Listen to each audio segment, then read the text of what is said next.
Chef Talk with Kyle Cherek is brought to you by the following presenting sponsors: Mandel and the North End. For more information on these or other supporting sponsors, please click on the banner ads to the right of the Chef Talk episodes for links directly to their websites. For this Chef Talk with Kyle Cherek, we go back to the interview with Kurt Fogle, the executive pastry chef of the SURG Restaurant Group. There are so few actual pastry chefs working in the city, even throughout the Midwest, and Fogle's skills and education and connection to that tradition is far above all the rest. In that his interview was so compelling, we felt it warranted a second look. It's Chef Talk with Kyle Cherek and Kurt Fogle, the executive pastry chef of the SURG Restaurant Group. What's it like working in a basement? I don't notice once I'm here for 10 minutes. Yeah. I mean, if I had a window, I'd probably just stare out of it. And, Is that why you have the maps over there? yeah. I mean, well, it's something to stare at. Yeah. Do people forget you're down here, just pastrying away? No, dude. People are like, that's the guy with the cookies or the candies. They never forget that I'm here. They come in the front door, and they're like, what's that? What's that? I have this feeling that there's this brightly lit room in the corner of the basement with a really handsome devil back there making chocolate chip cookies. Yeah, they can smell it. Yeah.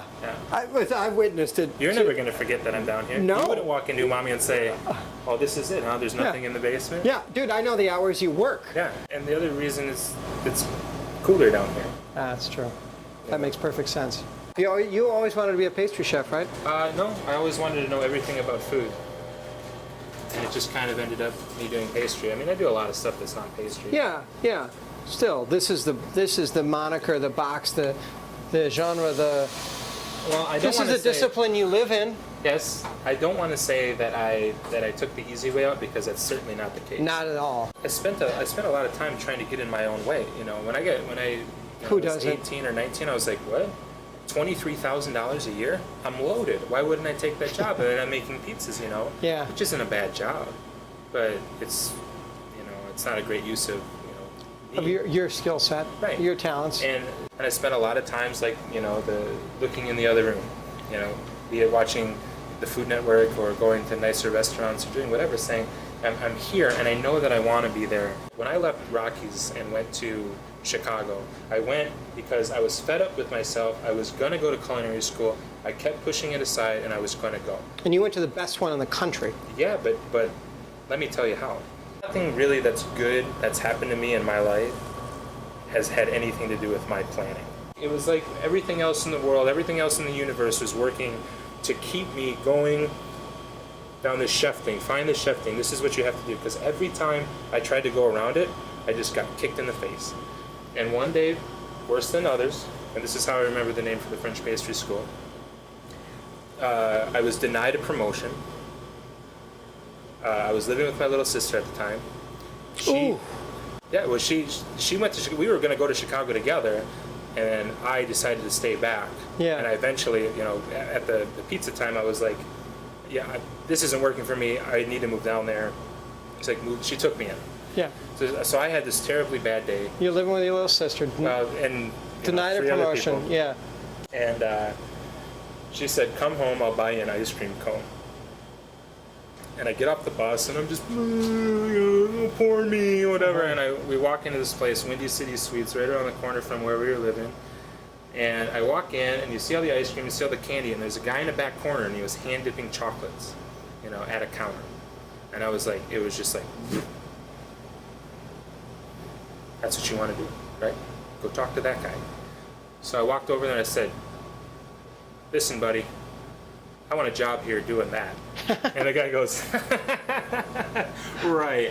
Do you go to school? And I was like, no, but I'm gonna. He said, where are you gonna go? I said, chic.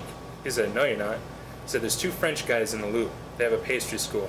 They're badasses. Find them. I said, all right, cool. What's the name of the school? He said, I don't know. So I went home and I Googled French pastry school. Voila. Boom. French pastry school. I'm looking at the website, and Kelly, my sister's looking at it with me, and I'm checking this place out, and she goes, this looks amazing. Let's go together. We'll open a small bakery. We'll work together. It'll be awesome. I said, you'd really do that? She's like, I would love to do it. She was in interior design school at the time. We go and we tour the school. We get the applications. I'm making the longer story short. I'm sitting at the computer on MySpace back when MySpace still existed, kind of. Yeah. I think it was 2005. I'm sitting there and she comes in and she said, "Did you fill out your application?" Now we have all these big plans now, right? She said, "Did you fill out your application?" I said, "No." And she goes, "If we're going to be in the same class, you better get this in." I said, "All right." I filled out the application. I sent it in. A couple weeks later, she comes doing the same thing, or whatever I'm doing. "Did you get your financial aid stuff filled out?" I said, "Oh, not yet. I have to." And she goes, "If we're going to be in the same class, we're going to do this at the same time, you have to send this stuff in." So I filled out my financial aid stuff. I sent it in. A few weeks after that, I get my acceptance letter. And I run downstairs. Kelly, I open it up. I'm like, "I'm in Stream 1, AM2, starts, January 6, 2006. I got in." And she's like, "Awesome." I'm like, "What class are you in?" She's like, "What are you talking about?" And I said, "We're going to school together." And she's like, "Oh no, I'm not going to that school. I just knew that if you thought you were going alone, you would never go." Wow. And that was it. That's a great little sister. Yeah. Party fillets. One is rare. Some filet, one rare. One chicken. Party style. 7 party salmon. 2 mushroom risotto entrees. DDR